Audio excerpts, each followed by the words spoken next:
రేపు జరగనున్న సార్వత్రిక ఎన్నికల ఓట్ల లెక్కింపు కోసం సర్వం సిద్ధమైంది. రాష్ట్రంలో లోక్సభ, కంటోన్మెంట్ ఉప ఎన్నిక ఓట్ల లెక్కింపు జరగనుండగా ఇందుకోసం అధికారులు ఏర్పాట్లు పూర్తి చేశారు. వరంగల్లో కౌంటింగ్ కేంద్రంలో ఏర్పాట్ల గురించి మా ప్రతినిధి రవిచంద్ర ప్రత్యక్ష ప్రసారం ద్వారా అందిస్తారు.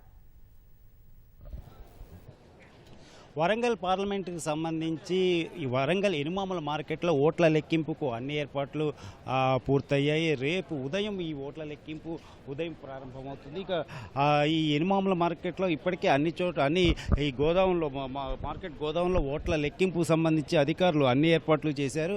మొత్తం ఈ నియోజకవర్గాల వారికి సంబంధించి 18 రౌండ్ల వారీగా, అంటే మొత్తం ఇక్కడ మనకి వరంగల్ పార్లమెంట్లో 7 అసెంబ్లీ నియోజకవర్గాలు ఉన్నాయి. అన్నీ కూడా 18 రౌండ్ల వారీగా లెక్కింపు చేపడతారు. వరంగల్ తూర్పు మాత్రం 17 రౌండ్ల వారీగా లెక్కింపు పూర్తవుతుంది.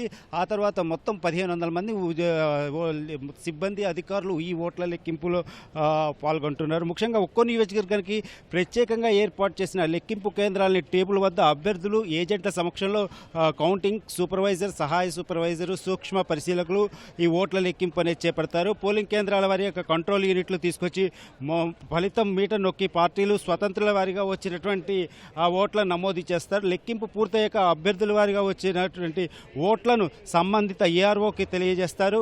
అలాగే వారు 17వ ఫారం ద్వారా పోలైన ఓట్ల వివరాలు పరిశీలించి ఎన్నికల సంఘం పోర్టల్లో ఫలితాన్ని నమోదు చేస్తారు. మొదటి అంటే ఉదయం 9 గంటలకల్లా తొలి ఫలితం రావచ్చు. ఆ తర్వాత రౌండ్ వారుగా అభ్యర్థులకు సంబంధించినటువంటి మెజారిటీ తెలుస్తుంది. మధ్యాహ్నం 1 గంట తర్వాత ఖచ్చితంగా 1 గంట నుంచి 2 గంటల మధ్యలో ఎవరు విజేతగా నిలుస్తారన్నది కూడా తేలిపోతుంది. అలాగే ఇక మహబూబా సంబంధించి కూడా పార్లమెంటు స్థానం సంబంధించి సాంఘిక సంక్షేమ గురుకుల పాఠశాలలో ఈ ఓట్ల లెక్కింపుకు సంబంధించి అధికారులు అన్ని ఏర్పాట్లు చేశారు.